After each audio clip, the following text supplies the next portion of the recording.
On today's Locked On NBA Squad Show West preview, OKC doesn't repeat if, we're not going to say injuries, but something else will have to happen for them not to repeat. We'll talk about that and more on the West Squad Show right now. You are talking ball with the NBA Squad Show, sponsored by Game Time. From the Warriors to the Lakers, the Knicks to the Heat, and everyone else in the league, the local experts of the Locked On Podcast Network bring you all the scoops, breakdowns, and the most comprehensive look across the league. Trash talk and big takes included. No holding back, we're giving the green light. It's time to talk NBA Squad Show. And welcome to the Locked On NBA Squad Show, the show where we take over the feed of your favorite Locked On show. It's the West Preview Show. We're talking about the Western Conference, anything that we can get our hands on and talk about in the West. My name is Nick Angstadt, host of Locked On Mavericks podcast, and thank you for making Locked On You the #1 sports podcast network out there. Yes, let's go. We did it. We did it, everybody. Today, we will talk about all kinds of different things. We got all kinds of hosts here. Jackson Gatlin, Locked On Rockets. Ben Garcia, Locked On Suns. Matt Moore, Locked On Nuggets. Joe Mullinax, Locked On Grizzlies. Ben Beecken, Locked On Wolves. Rylan Stiles, Locked On Thunder. And the Grand Poobah, the man himself from Locked On Jazz, David Locke, is in the building. Gentlemen, we may start and go somewhere completely different from where we are now, but let's start with this one. OKC doesn't repeat in the West as, let's say, the #1 seed and the team coming out of the West in the finals. If ... And Rylan, let's start it off with you. You have to you now have to defend your team. Yeah, I mean, it's pretty simple. If the Thunder do not repeat as champions, it's going to be because the things that we think can happen for this team developmentally don't happen. Like if Chet Holmgren doesn't get a lot better offensively, they're not going to win a championship again. Like they can't win a championship again without him getting better offensively and that solving some of the Thunder's half-court issues offensively. Because whenever they went long in the series with Denver and Indiana, the half-court offense really stalled out at times, and that has to be taken away by progression from Chet, by progression from even J-Dub being more consistent throughout that Denver series especially, which he did throughout the rest of the postseason, but he has to do it again this season. And then you look at their three-point shooting. They were 13th out of 16 teams from beyond the arc in the playoffs. They were able to manage it and win a championship, but you can't sustain that in the modern NBA. And so I think that they're going to need to improve from beyond the arc and improve the quality of threes that they're generating. That stationary drive and kick stuff gets taken away pretty easily in the postseason. They're going to need to get more creative with how they utilize their three-point shooters. But a lot of this does rest on Chet, and a lot of this does rest on their ability to sustain and duplicate their elite, historically great defense, because that's what kind of this whole thing is built on. So they're going to have to continue to be in the passing lanes, going to have to continue to spark transition to, again, alleviate some of that half-court offensive concerns. But it is a lot on Chet Holmgren to be better offensively. What if, just like Rylan, I'll walk through a hypothetical. What if the officials start doing this thing where they blow the whistle and they actually call fouls on your defense? What happens then? Well, I mean, we saw last year they were the most fouled team. They fouled the most in the NBA. They also got called for a lot of them, obviously. So they're going to have to adjust. I think that the bigger thing would be like, what if Nikola Jokic hits more shots in that series? Because even last year, with as beat up as Denver was and as much flaws as you could point to with their roster, there were a couple games in a 7-game series where if Jokic has another shot go in, the Nuggets win the series, the Thunder out in the second round. So yeah, I'm not too concerned about the fouls. I think it'd be interesting if like they call Shai's push off more consistently throughout the season and the postseason. That could damper some of their offense, in particular in games in which their half court offense is relying solely on Shai, because there's still going to be games like that. If you take away a couple of those buckets from the Thunder, then all of a sudden their offense will not be able to generate enough points to win. So there are some things like that, especially with the refs about Jokic, because they were able to really rough up Jokic in certain games. But even in that series, man, like you watched it too. Some games the Thunder could get away with mauling him. Some games they couldn't. And so it's kind of a night-by-night case. So we just don't know. And I said it on the show at the time. We don't know what officials will show up, and so we don't know how they're going to call the games. But yeah, that could really hurt them because their whole game plan around Jokic is just, hey, let's just get after him, use our fouls, and see what happens. The subtle bit of Oklahoma arrogance, I actually think Rylan answered that question correctly. And we could find things like the possession advantage that Oklahoma City's had for like 3 years gets minimized. But the truth is somebody else has to rise up. Yeah. Like, I don't think there's anything that's going to make Oklahoma City that much worse. I mean, they're pretty darn good. They're pretty young, sure. Even if Chet's offense doesn't develop, fine. They're still going to be a 60-plus win team. who's going to rise up? Which team in the Western Conference actually can elevate themselves to get to Oklahoma City? I don't think Oklahoma City's coming back. Well, I think you start to make the argument. Well, you look at Denver, as close as they were in a 7-game series already, as banged up as they were last season, and they just added a ton of depth. They've addressed kind of the biggest weakness throughout the Jokic era, which has been a team that completely craters when he's off the floor. Now they have depth to hopefully be able to offset some of that. They're going to be a better, more well-rounded team moving on from MPJ. Like, I think the argument here is between the kind of internal growth and development that Rylan already mentioned for the Thunder, and you weigh that versus the offseason additions that Denver made, and which one of those do you believe more firmly in, as far as going into this season? Yeah, I was going to say to one of Rylan's points about the Thunder defense, it's really hard to be the best defense in the league 2 straight years. I mean, I think the Thunder were historically good last year, and so that probably gives them a leg up. But I mean, the Timberwolves were by far the best defense in the league 2 years ago, and they were like 6th last year. They're still really good defense, but the Thunder were historically good. So can they maintain that after winning a championship? Can they say, like, all right, let's buckle down and do it again 2 straight years? There's that mental piece of it as well.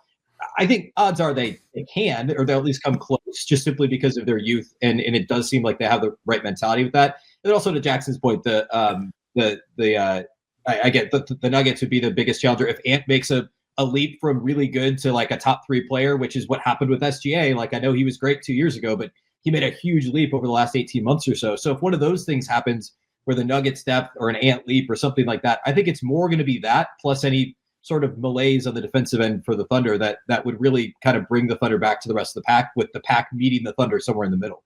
They were 19th in offensive rebound rate and 23rd, I think, in opponent offensive rebound rate. And like, we got a lot of teams in this chat right here that are like contenders. So like the Rockets with the double big lineup with Adams and Sengun and Capella, and you've got Joe Mullinax, Zach Edey and Jaren Jackson and Brandon Clark and Reeves and every other player in the history of the Grizzlies front court get back. And then you got Ben Beecken, who's able to play the 2 big with Randall or Nas alongside Rudy. And you've got Nick Angstadt with Anthony Davis and Daniel Gafford or Derek Lively. Defense wins championships, Matt Moore. David Locke, basketball reference, they're projecting Walker Kessler for like 3.4 blocks. So every team here, I think, has the ability to go out and attack Oklahoma City, and also Ben Garcia from Locked On Suns is here. I just want to how dare you disrespect Mark Williams and Nick Richards? How dare you? At the beginning of the show, we were told we couldn't talk about injuries, which is why I haven't said a word. I'm not currently healthy. So I heard specifically from one of my bosses that injuries aren't allowed to be discussed. So I feel like I should log off at this time and just tell everybody to tune into Locked On Grizzlies, your team each and every day out of Memphis. Locked On Grizzlies injury report. Okay, well, okay. So is it Denver? Denver's the only one that can rise up to beat them. Is anybody believing in the Rockets? I believe in the Rockets. Whoa, make the case. Knocker. Look, right. I think that it's only acceptable for the Thunder to lose to Denver in the West. Now, I mean, that's not to say that they're not going to get beat by anyone else, but in terms of like, okay, that makes sense. It's Denver to me. I don't want to drive us in a different direction, but if it's going to be anybody other than Denver, the craziest thing is the 2 most important players in this division are Reed Sheppard and Rob Dillingham. Woof. Yeah. Off the worst draft class in the history of the NBA, both Minnesota and Houston have to have either Rob Dillingham or Reed Sheppard grow up fast. I don't think either of them are ready for that, so that's why I don't think you put them in with Denver. I mean, I think it would certainly help if Rob Dillingham grew up. I don't know that the Wolves are necessarily relying on that. I think Chris Finch is going to pull the plug pretty quick if it doesn't look like it's, which is obviously not great from an asset management standpoint, et cetera. But if we're talking about just this season, I think they can get enough out of Mike Conley again to get them to where they need to go. And they're going to lean heavily into Terrence Shannon Jr. as like that backup point guard. I mean, Gilgeous-Alexander Walker was the backup point guard last year, and he's not a point guard. So I think they can keep doing the same thing. And it's all going to come down to the Anthony Edwards leap more than anything else. If Rob Dillingham ends up being what his ceiling is at some point in the next 2 years, then that's a whole other ballgame. And we're talking a much, much better team. But I think they can be a 55-plus win team without Rob Dillingham giving them a whole lot. Can we jump in on Mike? Can I get your thoughts on Mike Conley, Ben? Because I know Mike well from Utah. I actually thought he might have been done when he left Utah. His 2-point shooting percentage dropped 10 percentage points last year. Yeah. He played 5 or 6 minutes less. His 3-point shooting percentage, I think, slipped as well a little, but I mean, I think it was more that his attempts went down. Like, every indicator on Mike Conley is that 37 was the magic number, and there's a real chance he comes out this year and it's just over. Yeah, I mean, it was a tale of two seasons. Like everything before basically January 1st was horrible. He was the worst 2-point shooter in the league. He was like 30-something% from three, which is obviously not what we're used to. But then after January 1st, he actually, I think it was actually after March 1st, he was like top 3 in 3-point percentage in the league. So it was really a matter of, I think he had to play himself into shape a little bit, honestly. And the biggest slippage, I think, was defensively. That was the biggest issue. And so they tried to hide him a lot more defensively. Teams hunted him consistently in the playoffs. So I think they're going to manage his minutes even more. But I think if they can get 20 good minutes out of him, that's going to matter, which I guess speaks to, back to the Dillingham point. That's why if Dillingham ends up being really good, it's a whole different story. But I think they're going to rely heavily on kind of recreating that point guard role with some other guys and initiating more offense. There's obviously a trickle-down impact there, but I mean, you're right. It was easily his worst season in a long time, and he's clearly on the wrong side of his career. But he was better as the season wore on, and so I think there's some hope that if they can manage his minutes a little bit and put him in the right spots and hide him defensively, then you could still get another. He's essentially a starter. He's a starter in name, but your production you're getting is more of like a backup point guard. But it's still valuable because of what he can bring to at least keeping your offense flowing. One note I'll add on that, he had a significant wrist injury that did not allow him to play golf in the offseason before. And if Mike Conley's not playing golf, it's a real injury. And he decided not to have surgery because at 37 years old, he felt like if he had surgery, missed a whole season, was over. So he had a hole-in-one this summer. He had a hole-in-one playing golf this summer. So then that's a good sign. Much better summer. Better. Yeah. Today's episode of Locked On NBA Squad Show Preview is brought to you by Wayfair. The holidays are going to be here before you know it, which is exciting, but you got to get your home ready for guests and celebrations, and that can feel like a lot. I just went to Wayfair recently and got some chairs, got some nightstands, and got them delivered directly to my house. The shipping was free. It was awesome. I loved the whole process of it. I love being able to check the different colors and prices and all that kind of stuff that you can check out on Wayfair. It makes it easy to personalize your home for the holidays with a huge selection of every style and budget. They have more things than I could find in furniture stores around here. Free and easy delivery like I experienced, even with the big stuff. I got like a big cabinet delivered one time. You can get everything delivered you need without the hassle of huge delivery fees. So go check it out. Check out Wayfair. Get organized, refreshed, and ready for the holidays for way less. Head to wayfair.com right now. Shop all things home. That's Wayfair. WAYFAIR.com. That's Wayfair. Every style, every home. I think the Wolves can beat OKC. I think they mismanaged that series so badly to start last year. Like, if I was looking at it this morning, they won the Rudy Gobert minutes. They won the Rudy Gobert Julius Randle minutes. They won the Rudy Gobert Naz Reid minutes. And for some reason, Chris Finch is like, oh no, gotta go small. Why would you do that? Why would you do that? And they cost themselves, I think, a real chance. I think this Wolves team, especially if Terrence Shannon Jr. gives them anything and Ant takes another step forward, I think they're there. Yeah, they think TJ Shannon's going to be a really big piece. I mean, he's essentially the Nickeil Alexander-Walker role. He's not the defender Nickeil is, but I think he could get there, and he's a better offensive player overall. So, I think that's going to be key. See, I believe in the Houston Rockets too, Jackson. I believe in the Houston Rockets as well, because I'm a big Amen Thompson fan. I'm a big fan of his, and I think that as much as OKC has ascended and obviously is one of the great teams in the league, I feel like Houston still has a couple of players like that, him, Sengun, that are still on that upward trajectory. And I think they're maybe not quite the same as the Thunder, but I think that, the Fred VanVleet injury maybe has not necessarily blinded us, but I still think with a veteran that can still go like Kevin Durant, you have Thompson, you have Sengun, that had the amazing summer, obviously, in Eurobasket. I really was impressed with what those guys did, and I think Houston is probably being written off a little bit too soon. The Fred injury, look, you can't. The Fred injury is important, right? Fred was going to be an integral part of this team, and you can, blame roster construction for putting all the eggs in the one Fred VanVleet basket and not having like another proven ball handler to, step into his place if something like this were to happen. I do think it's being overblown, though. The level of, I guess, production ultimately needed from Reed Sheppard and Amin Thompson. Like what we're talking about here is just, okay, you need like guys who can just walk the ball up, right? Like the offense isn't going to run through those two guys hardly at all, right? There's Kevin Durant and Alperen Sengun both exist. And I think that you're going to see offense that is primarily run through those two guys in particular.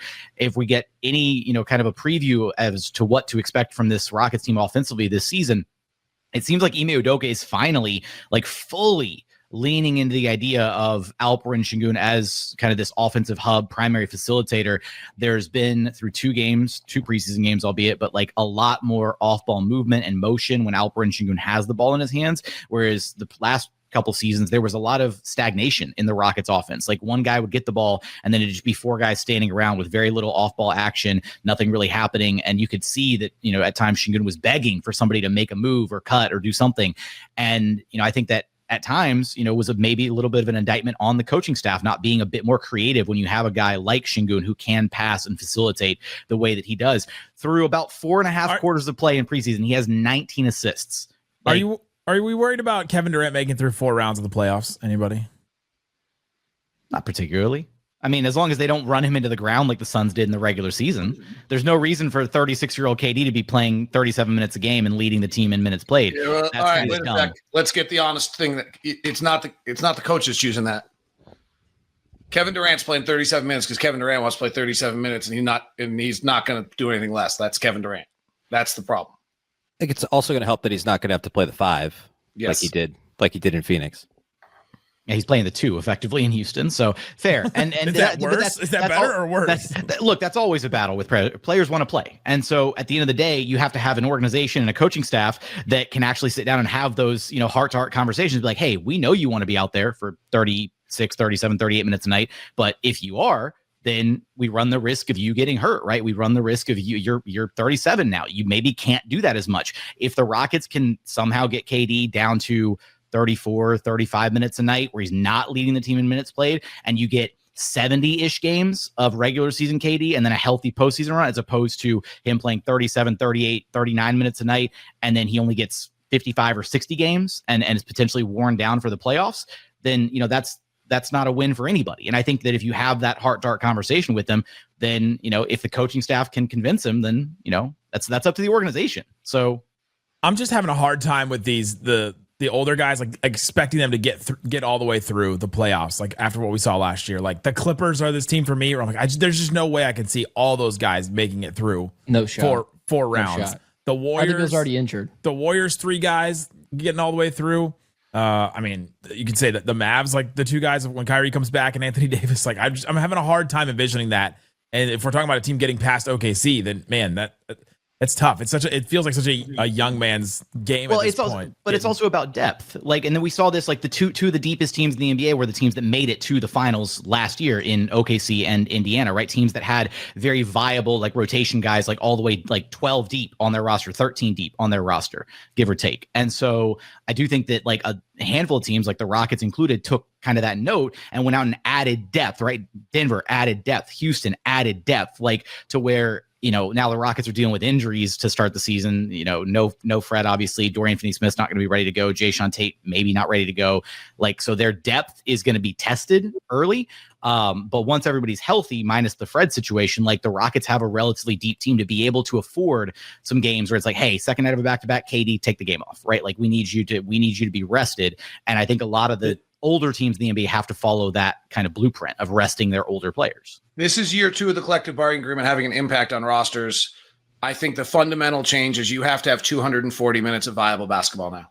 You didn't used to have 240 minutes of viable basketball on your roster. You really actually had to have 120 of great minutes out of 3 players every night. They were giving you 35 minutes. You now have to Indiana. That's what Indiana was. They were top to bottom. And you look at the teams that got too top heavy last year, Philadelphia, Denver, all those teams that had $100 million out of their first 2 players. So they couldn't fill out the back of their roster. They fell apart.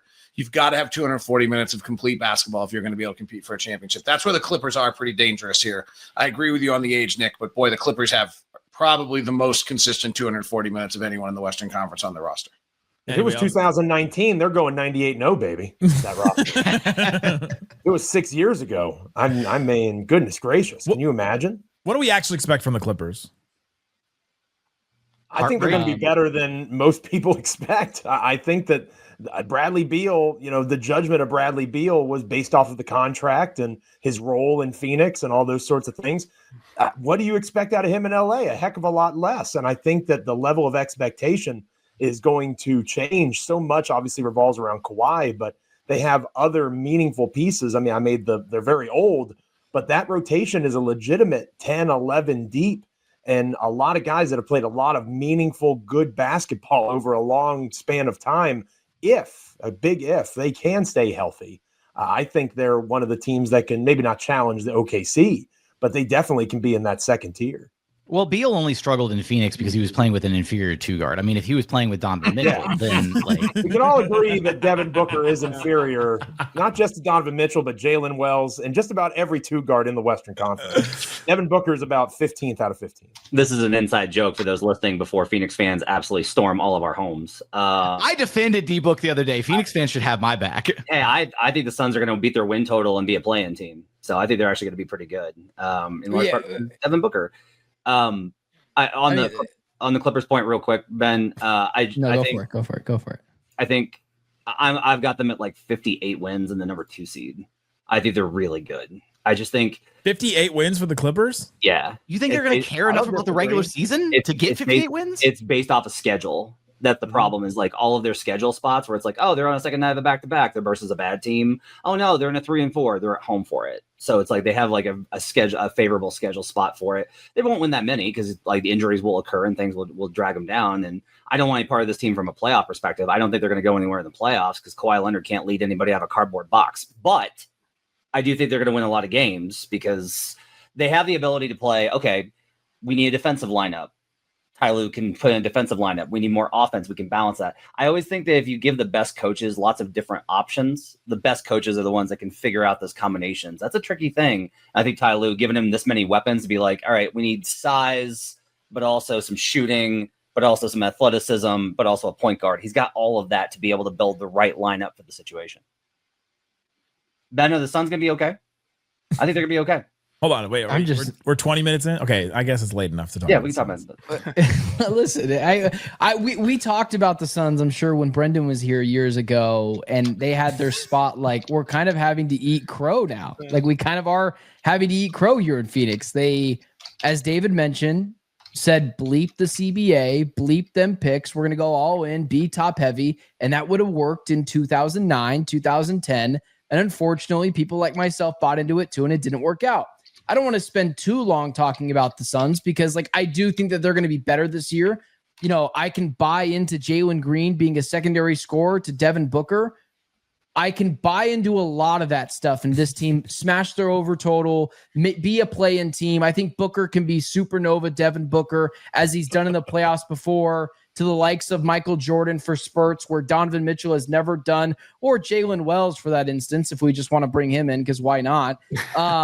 Because he's superior to Devin Booker. That, why? Yeah, no, like Desmond Bane before that. Like, we can get into that, but like, realistically, Jalen Green is superior to Devin Booker at this point. Like, let's just put that. Yeah, that's what they say. That's what they're printing out here in Phoenix. They're not all just saying, "Hey, this Jalen Green guy, we're crossing our fingers that he can be a little bit more efficient, and this team can smash their win total." But regardless, I think it's enjoyable and pleasant. Like, I deserve this as a Suns fan, media member, whatever. And we all agree in different ways, completely different ways. Be able to watch another team buy into Bradley Beal. It's like, oh man, it's like you're doing that. Wait, hold on. You're doing the same thing. You're buying into Jalen Green. The same exact way. Easy now. I would argue it's a lot worse with Jalen Green. I can buy. Wait, he's doing the Dylan Brooks thing too, Joe.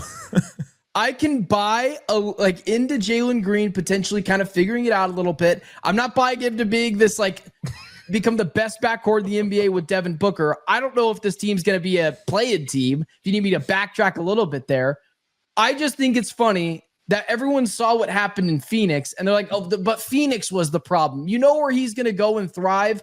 Very stable and championship pedigree, not the worst California team over the, their history, the Los Angeles Clippers. Like, yeah, that's where he's going to flourish now. So I just find it kind of fun. California? Okay, fine. They're both the worst. All right, they're both the redheaded stepchild. This happened in the East one too. Hang on, how many conference finals appearances do the Kings and Clippers have between them in the last 25 years? The Kings have Don't the Kings one, have and the Clippers one? have one, I think. Oh man! Yeah. 25 years. Wow! That's right. 25 years. By the way, this happened in the East one too. If we say Sacramento Kings one more time, Matt George will appear. So just be cautious as we go. That's unless you organize a squad show division. Is anyone here in the division? No, I don't. Who's think so. in your division? What's your division called? It's called California. None of us know. It doesn't matter. The California division plus Phoenix. But Matt George organized a whole thing for all of us to get together and preview the Pacific Division. You want to know the only team that didn't show up to that preview? Matt George, the guy that organized it.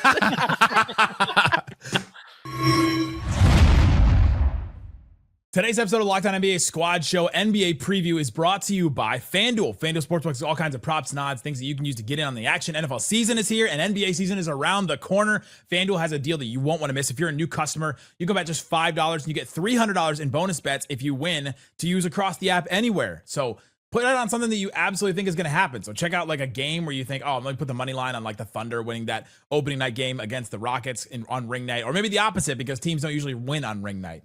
You can also look at some of the over-unders on the regular season wins. So like my Dallas Mavericks, 40.5 is their over-under. I'm taking the over on that. You think Anthony Davis, Cooper Flagg, and all of them are not going to be over 500 this season? Come on. Even if Anthony Davis misses like 20 games or something like that, which I get it. Rockets also 52.5 over-under. I know they lost Fred VanVleet, but you add Kevin Durant to a team and they're not going to go over the wins that they had last year. That's interesting. Go check it out on FanDuel. What are you waiting for? Visit FanDuel.com to download the FanDuel app today and get started. FanDuel.com. Please gamble responsibly. Another team in that division, another team that's old, is the Golden State Warriors. I don't know that they're filled out to the 240 minutes that Locke was talking about earlier. They tried recently. They signed a bunch of guys, but they were good at the end of last season when they added Jimmy Butler, but then they just crashed and burned. It felt like in the playoffs. You see the Kevin Pelton projection on them? No. Number two in the West by a lot. Yeah. My only addition on the Warriors is that Warrior fan tipped me off that they're calling the lineup that features Horford, Steph, Jimmy, and Draymond the near-death lineup. That's good. You know what? Just like Ben said he deserves this Phoenix season, we deserve that. All of us that had to deal with that Warriors team. Hey, I deserve it more than anybody else. Okay, that team has crushed my hopes and dreams. Watch out. Ever heard of Kevin Durant, buddy? Are you kidding me? Ever heard of Kevin Durant? You have Kevin Durant. You deserve that. Yeah, have fun with that, by the way. Well, I gotta say though, but in all seriousness on the Warriors, like they do peak out the 240 in a way that maybe only the Clippers do, right? I mean, there's a chance that Buddy Hield's not in their rotation. I know we said we weren't going to talk about health, but we can talk about age. And I mean, I feel like that's where the depth matters even more is we can't predict whether or not somebody's going to get hurt, but we can predict that Jimmy Butler or Steph Curry is only going to play 60 games, 65 games, right, whatever. So that's where the depth matters that much more. But I think they actually have, I think there might be the only team in the league that has 290 minutes. Yeah, who are they getting that from? Yeah, it's like Gui Santos and Quentin. No, I think Gary Payton II, Buddy Hield, Trace Jackson Davis are all kind of borderline rotation players for that team. But Trace Jackson Davis is borderline rotation player because sometimes Steve Kerr just doesn't want to play him. Yeah, right. Same with Kuminga. And the 240 is that you have 240 of viable rotation minutes, and Trace Jackson Davis may not be a viable rotation player. I would agree with you on that. But otherwise, I mean, the 240 thing's pretty interesting, you guys. If you run through every roster, it's hard to, most teams don't get to it. Like I just did Phoenix while we're talking. They're at 150. They literally are going to play 90 minutes of non-rotation NBA minutes right now. Sorry, Ryan Dunn. Sorry, Isho Higuodaro. You're not rotation. How dare you, sir? How dare you? Oso Higuodaro is good. He might be, but he's not established yet. I can't tell if Matt's being serious or not. I'm being serious. Yeah, Matt doesn't joke about that. I'm really? There's one thing he doesn't joke about. Jordan Goodwin's good. They have so many guys that are going to be like, it's in his name. Everybody, the Suns are going to be that team this year where people are at midseason are like, you know who's kind of good? Is this guy on Phoenix? Matt, do you really think they're going to make the play-in the West? Yeah. I mean, they would make the playoffs if they had Donovan Mitchell, but I think they're going to make the play-in. There's no way. Who are they bumping out? No way. Who? Look, Sacramento falls out. Sacramento's gone, right? That's one spot opens up. And then the team that didn't talk for like 20 minutes because his team was so injured, the Memphis Grizzlies. True. I have them above the San Antonio Spurs. Okay. Part of Phoenix and how they're going to be better this year is you're not supposed to talk about them because this team, I do believe, is going to have this new mentality of Oklahoma City's going to come to town on a random Tuesday in October, and they're going to beat the Suns, 98, 94. But the new identity of the Suns is Oklahoma City's going to walk in there and say, we're going to stomp the lights out of this team sleepwalking. And then they're going to leave saying, that was supposed to be an easier game. That team's freaking tough. And if we didn't actually try late in that fourth quarter, I think that's what it's going to be. And they're going to sneak up and get a couple of wins against, potentially a Rockets or a Wolves or whatever, once or twice getting those. Blazers as well. They're going to do that. I thought Ben was crazy. Like, I made fun of him on Locked On NBA Daily when he said this about the defense. And say it. I'm kind of getting there. Like, I kind of think that they're going to be decent. Like, I think Jordan Ott might be good. Like, I think Jordan Ott might be really good. Joe. He's the coach, by the way. He's not one of the random players, the random Suns players we mentioned. He's Michigan State's finest. Definitely had to specify there because people listening definitely probably would have just thought that was another player. Beautiful. By the way, the answer to who they're going to beat out is I have the teams below them as the Jazz, the Pelicans, the Dallas Mavericks, and the Blazers. All right. Well, if we're not going to talk about injuries, that's my music to come in and say that. Jump in, Nick. The Dallas Mavericks have 200. Oh my God, they have the minutes. Music. David, what do you have the Mavs at minutes? Let me look. Sorry, I don't have because it right this is a deep team. Like they have guys. If Anthony Davis is going to stay relatively healthy, and we're not allowed to talk about health, so nobody can talk to me about that. True. But Cooper Flax the 1 year you have Kyrie Irving. You say that you're deep. You're talking about a different thing. But he's not playing with. They brought in D'Angelo Russell to be all right. They have Max Christie. They have multiple centers. They've got strength. They've got more wings than anybody else that we've talked about. Yeah. What's worse, depending on Jalen Green or depending on D'Angelo Russell? Oh, D'Angelo Russell, come on now. They're depending on D'Angelo Russell way less than the Suns are depending on Jalen Green. What's worse, depending on a combination of D'Angelo Russell and a rookie, or depending on Jalen Green? You know what's worse? Me having to defend Kyrie Irving about D'Angelo Russell against Bill Simmons today. That was the thing I never thought I would do in my career. That's admittedly a bad thing. That was very. But I think D'Angelo Russell knows what his role is going to be. He's coming in and he's had really good chemistry with Anthony Davis before, and that's all you want him to do is to come in, set him up, set the rest of the guys up, play well with Cooper Flag. Now, when Cooper Flag said that D'Angelo Russell was mentoring him and that he was helping him learn where to be on defense, that was when my eyebrows started to raise and I started to think maybe this is too much D'Angelo Russell for my liking. But I think he's going to be fine in the role that he's going to play. He's going to give them what they need.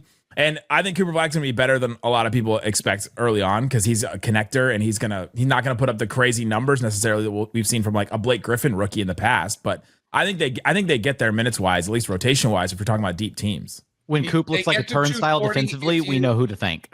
Sorry, go ahead. No, I just said when Coop looks like a turnstile defensively, we know who to thank. Cooper Flag? Cooper Flag's going to be a ball. Oh, because he's taking defensive notes from D'Lo. Yeah, right, yeah. If he's always in the wrong spot, then I'll say that. How many minutes they get, David? They get 240 if you count Max Christie as an established rotation player in the NBA because of his second half of the season last year, and if you put Caleb Martin in rather than Dante Exum in the rotation.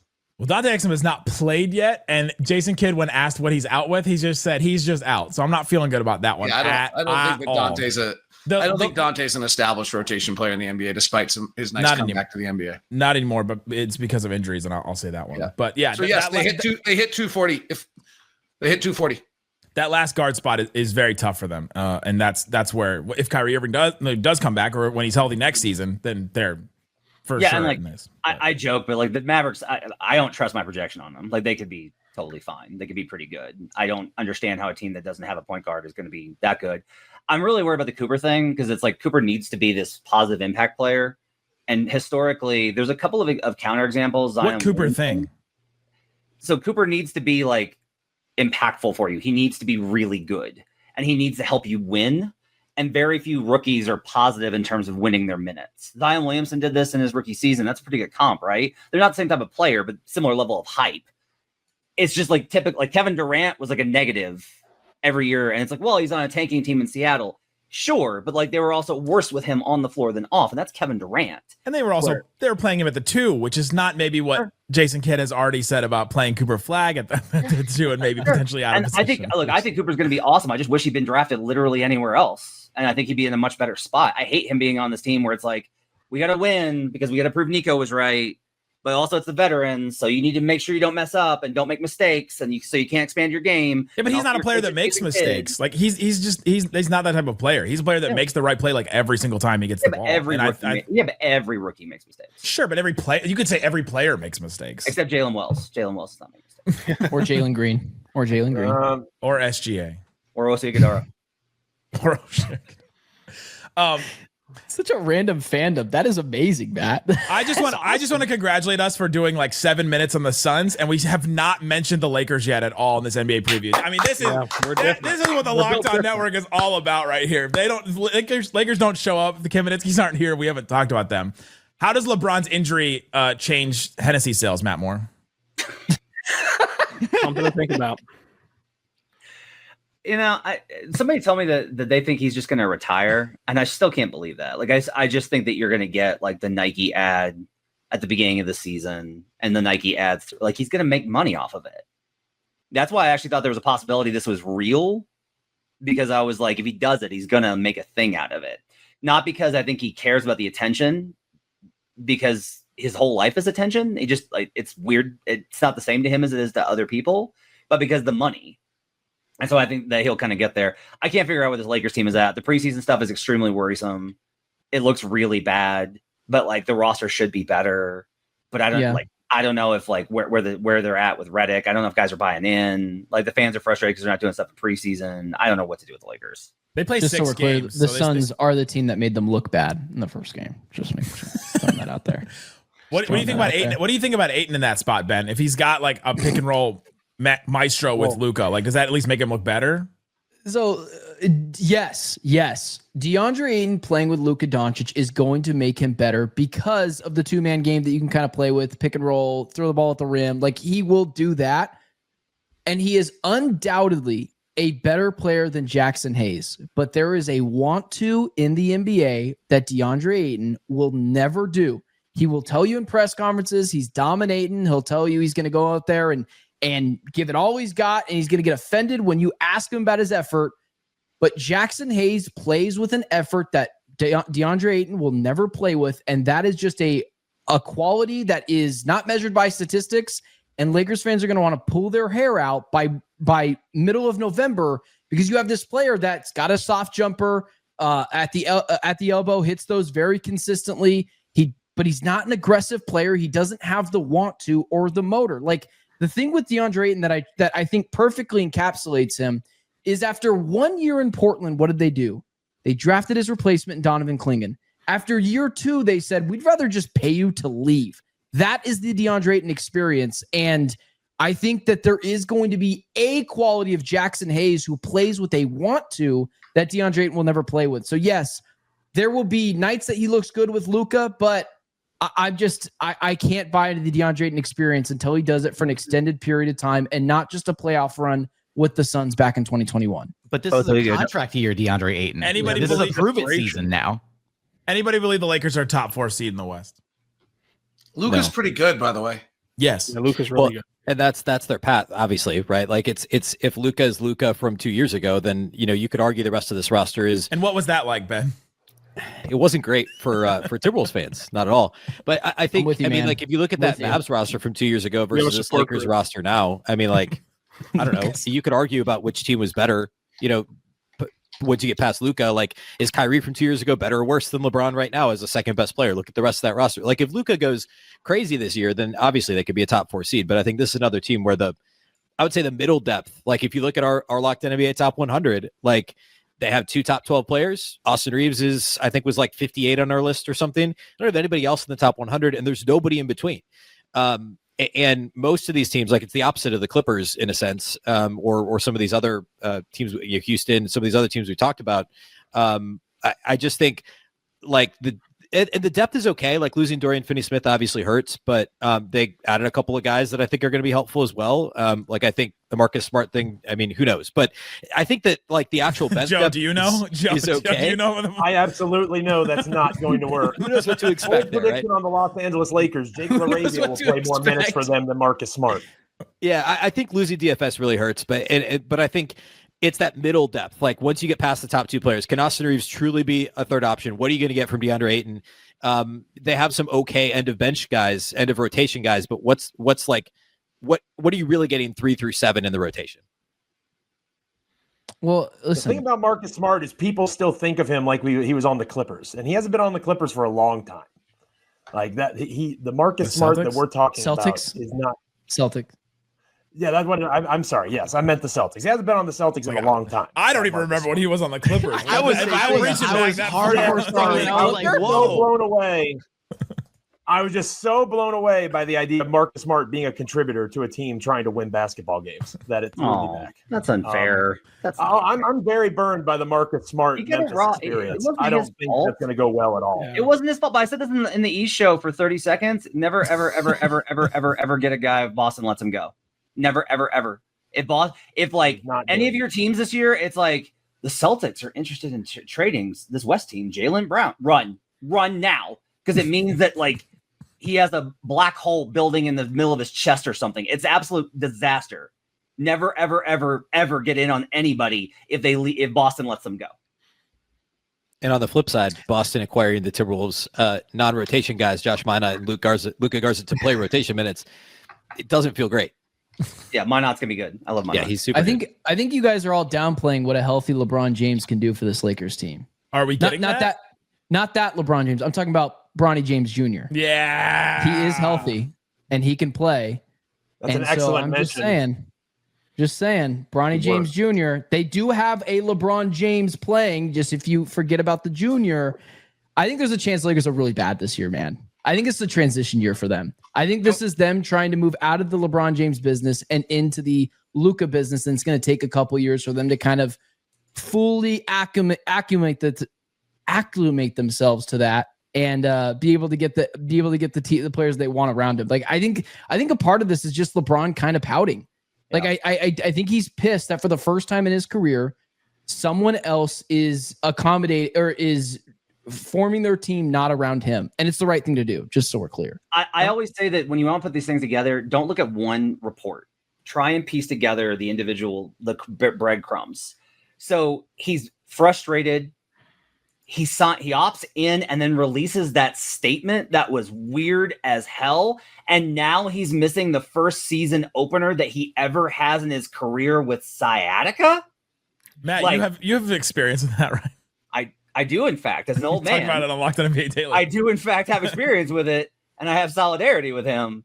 It hurts and it sucks, but also like it's LeBron. I am very skeptical that this to me seems like he lost a power play and is pouting. I am with Ben on that. Look at me and Matt. We agree on a lot. Wow. We're just trying to push him to the light of Devin Booker, man. That's all. Like, he just needs to watch more Suns games is all. As a Memphis Grizzlies podcaster, I am vehemently rooting against the Phoenix Suns. You all already knew that. Nothing brings the West groups together like hating on the Lakers or anybody. Need that first round pick. Well, I do want to ask Rylan a Lakers question. I think there's one interesting Laker question though here on this whole like big picture topic. I wouldn't mind getting to. Like I brought it up. You have to have 240 now. Their second unit's awful. Gabe Vincent, Marcus Smart, Jake LaRavia, Jared Vanderbilt, Jackson Hayes, Dalton Connect. I mean, it's terrible. But literally, how many wins does a Luka give you? Like that's like, don't we still have a little bit of? Yes, that's probably not going to get you through the playoffs anymore. But you have the second or third or fourth, depending your viewpoint, best player in the world. Heliocentrically having his hands on 70 possessions a night. I would argue it actually helps you in the playoffs more than it helps you in the regular season. I think he gives you like 40. He'll get you to 45 wins. Is that enough for them to get out of the play-in? Probably not. Well, here's my thing. I want to ask Rylan about this. It is my informed opinion that there is no player, I think, in the Western Conference that OKC fears more than Luka. He breaks that defense. He breaks it because all the stuff that they do against everybody else doesn't work on him for a variety of reasons. There is one. Sorry? There is one. Washington, yeah. There's one. Yeah, that's true. So second, but yeah. But yeah, like, is there something to the idea of like, look, if Marcus Smart has a bounce back year and Joe's wrong and he can play, and if DeAndre Ayton and Luka's relationship, because I think that's the important part is like Luka and DeAndre Ayton are actually good off court when Luka and KP never got along, and that caused a lot of problems because Luka's a particularly Anyway, but the Balkan. If the combination works of just like, hey, pick and roll big with Luka, shooters around them, LeBron and Austin do whatever. I have a little bit of concern about like if the Lakers are good. That's a matchup I don't like for OKC. The gap between those teams is massive, right? It's like I'm not arguing. They're not going to beat them though. There's not enough depth. The defense. I mean, you beat them with PJ Washington, so and a rookie center. Yeah. I agree though. I think that Luka, he let's just call it exploits the Thunder's defense. I mean, they do this against everybody. Luka's the one that can actually exploit it, leaving corner shooters open, trying to claw into the paint, and then Luka just throws a magicianal pass and has a guy wide open. And if Marcus Smart has a career year from 3, which I think that he will next to Luka Doncic, and that's not like a huge high bar for him, but I think he can get back to what he was with the Celtics from 3-point land specifically, not defensively. Like that helps them out a ton. And if they have 3-point shooting is obviously very variant, and there's a lot of variables that go into it. You can obviously have a look at PJ Washington, have a career outlier series shooting from 3 with Luka Doncic facilitating to you, plus DeAndre Ayton in the pick and roll, which I think DeAndre Ayton, if it's now or never for him, like we've talked ad nauseum today about how he's viewed around the league. We also saw Russell Westbrook have a bad year next to LeBron and the Lakers, and how he's now viewed around the NBA, not even having a job. I think that the desperation can create some of that artificial motor that Ben talked about earlier that DeAndre Ayton doesn't have. So I really do think that the Lakers can be a threat to OKC because of the Luka Doncic factor. Like there's just no stopping him, because even for as great as the Thunder are with perimeter attack defenders, he's able to break those guys down. And then you do want to shut him off first and foremost and live with the results. That's the Thunder's philosophy for every team. Just shut down their best player and live with the results from 3, because there's natural abilities for guys to miss wide open threes in the league because of what 3-point shots are. They don't value defending the corners as much as other teams do. And so, yeah, Luka's the guy that can really pick that apart. I think that against Minnesota, it's the same situation, only Minnesota did not get the 3-point luck that PJ Washington did. Anthony Edwards in that series, yeah, you can say he didn't score enough. He made some excellent passes and some excellent reads, and then the guys clanked him in the corner, and the Thunder won the game. And it's like a lot of that was not on Edwards last year. A lot of that was on they didn't have a PJ Washington step up. And so Luka Doncic does raise the tide of his shooters more than any other playmaker, in my opinion, and that's going to hurt the Thunder with the way that they play defense. On the flip side, though, the supporting cast that Luka has, like, does he have guys that are going to make those threes, right? Like he can break down the defense, but yeah, and it's the one game the Wolves won in the conference finals. But heading into that Thunder series against the Mavericks, for as much flaws as you could say that the Thunder had without the front court depth and with Josh Giddey, no one expected PJ Washington to shoot like that. Nobody expected Derek Jones Jr. to shoot like that. Not even Nick Angstadt did with his crap-eating grin. So it's like, what do you do whenever Luka Doncic is out there facilitating the pumpkin?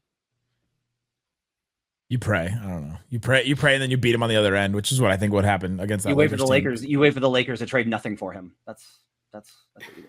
Oh, Anthony Davis, top 10 player. Who wins more games, Dallas or LA this year? Ooh, I think the Mavericks. I have LA 8th, and I have the Mavs way down. So even if I adjust the Mavericks up, which I probably should. What is way down from 8th?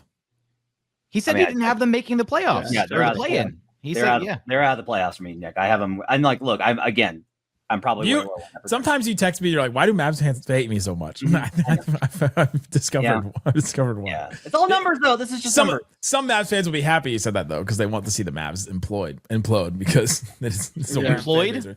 I think they want to see one guy unemployed. Some of them want to, they definitely want one guy. I will give another hot take. I have the Memphis Grizzlies 5th, Joe Mullinax. Whoa! What? In the West? You waited until 46 minutes to drop this bomb on us, Matt? Can we just get Matt's standings right now real quick? Yeah, Matt, just give us the whole rundown. Thunder, Wolves, Nuggets, Clippers, Grizzlies, Rockets, Warriors, Lakers, Kings, Suns, Spurs, Blazers. I didn't even put that together that you had the Rockets under the Grizzlies. Go ahead. What's the case for the Rockets? This is a little behind. I apologize. This is a little behind. Behind what? I did an update, which actually bumped up the Rockets because it's got offensive rebounding included, which is the only way they could score. So that's the only way they could score. Can you do that again? Yeah, hang on. Let me pull it down. So the I thought it was good. Right ones here. Let me get. I was still stuck on the Rockets at 6th under the Grizzlies. Yeah, no, they're higher now. I'll pull it up in a sec, but yeah, I have them. I do have the Rockets a little bit lower. Now just give the rundown again. I gotta pull it up. Thunder Wolves. I do like the respect to the Wolves who've been to the conference finals 2 years in a row. I don't look. Yes, the Rockets' offense last year was abysmal. It was trash, and it was really bad for a bunch of different reasons. One of them is now in Phoenix, and so you add one of the greatest scorers the game has ever seen in Kevin Durant, a walking 50, 40, 90 efficiency. And he's replacing the absolute abysmal efficiency of Jalen Green. Like, Fred is a big loss. Fred is a big loss from a culture perspective, from a defense perspective. He was the guy that would get guys organized on the floor. Absolutely. But you are literally injecting Kevin Durant to a team that just won 52 games, that was a top 5 defense, that was flirting with being a top 10 offense, despite having like one of the worst offenses in the entire NBA. Because again, it was propped up with offensive rebounding. Yes, they will continue to be a great offensive rebounding team, but now the guys who are actually taking a majority of their shots will convert on them. And the few times and the less times now that they actually miss shots, when those shots aren't converted, they're still going to be an elite rebounding team. They are still going to crush you on the offensive glass with Alperen Sengun and Steven Adams and Clint Capella and Tari Eason and Amen Thompson. Like, they are still going to have that identity and the defensive identity. The 10-second way to say that, Jackson, you just changed the shot selection of Jalen Green and Dillon Brooks into Kevin Durant. Like, Dillon Brooks wasn't even the problem. Dillon Brooks was great, but his shot selection it was fine. Like, he would have the one-off game, like one every 10 games, where he would maybe do a little bit too much from the mid-range. But his shot selection from Memphis to Houston, he got rid of a lot of the BS that he would do, and he prioritized like efficient basketball. Where did you have the Spurs, Matt? I have them 11th. I don't think they're going to be good. I just don't. They weren't good before. It's because the Wemby hype is overrated. That's why. Whoa.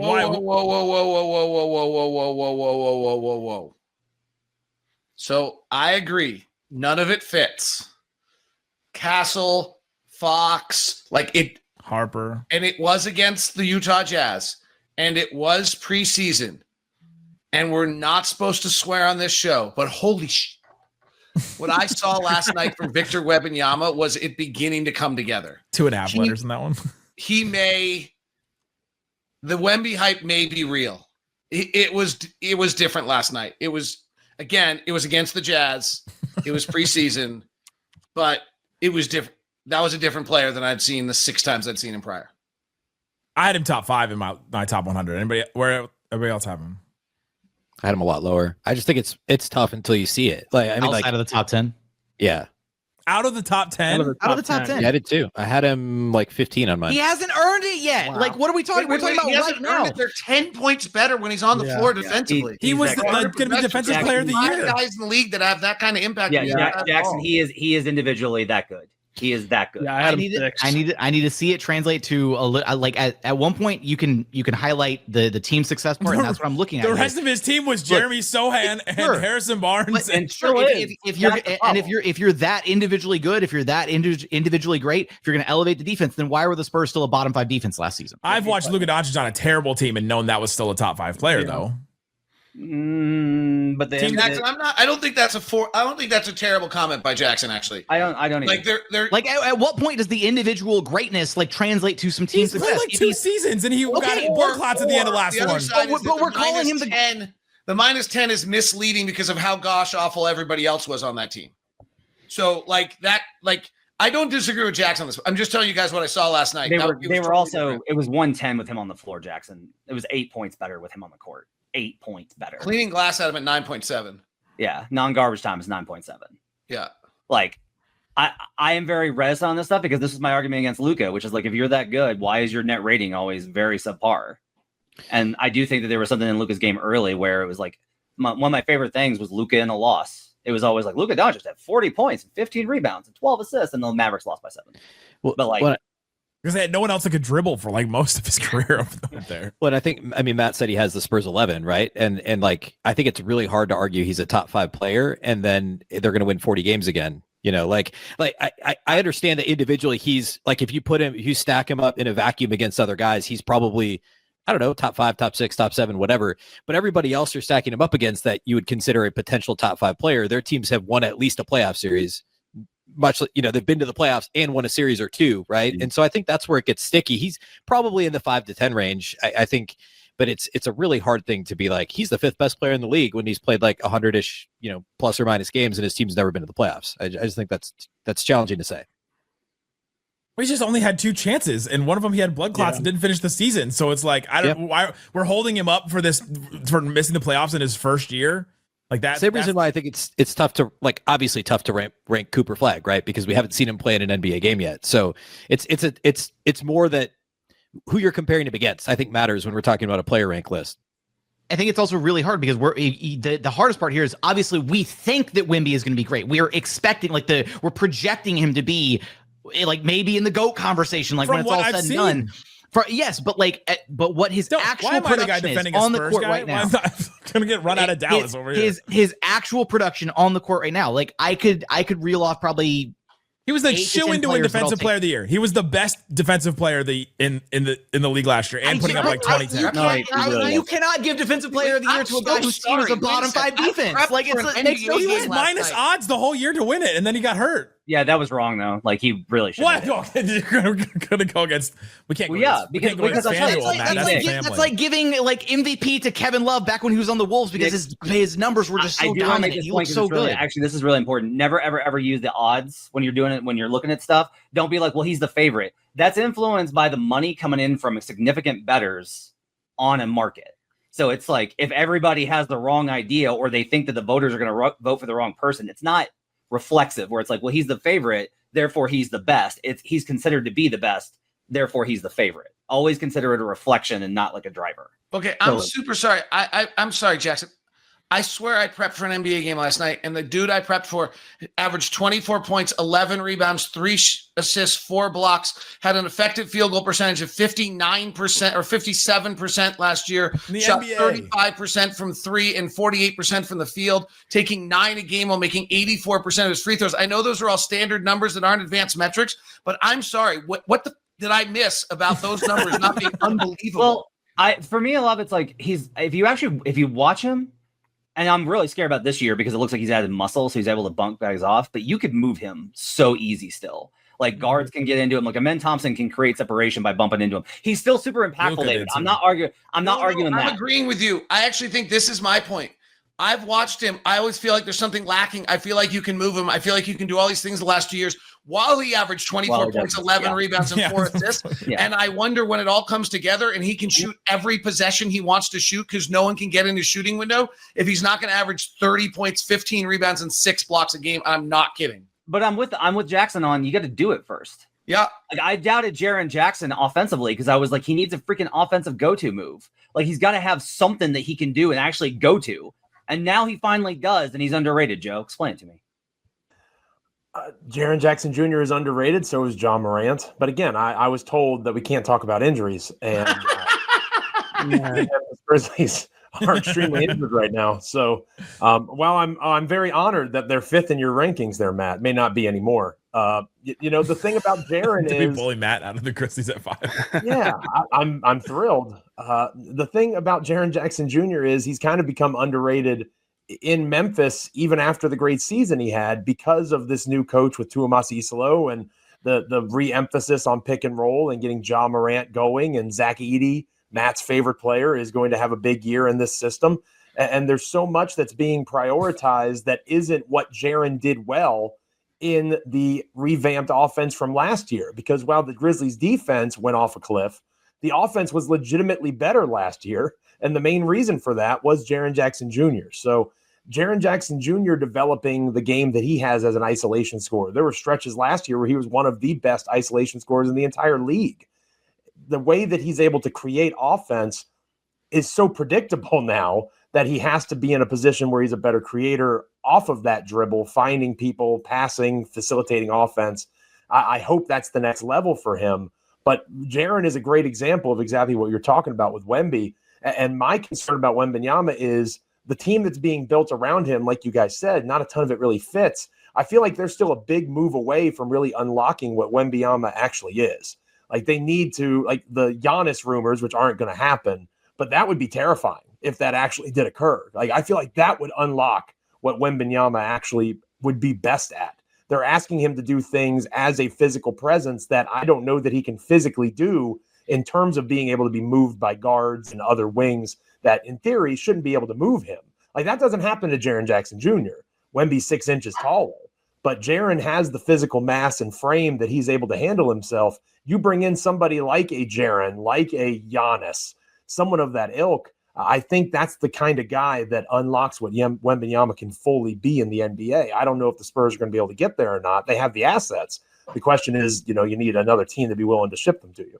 It's actually why I really like the Luke Cornett, Kelly Olynyk additions and stuff for them. Like let those guys handle the 5 spot, right? Let Wemby, Wemby is a 5, but you run him at the 4 and then you run him at 5 in certain lineups, whatever. Let somebody else handle the brunt of like the physicality of that 5 spot and just let him be that roaming presence defensively at the 4 and just blowing everything up with his size and length.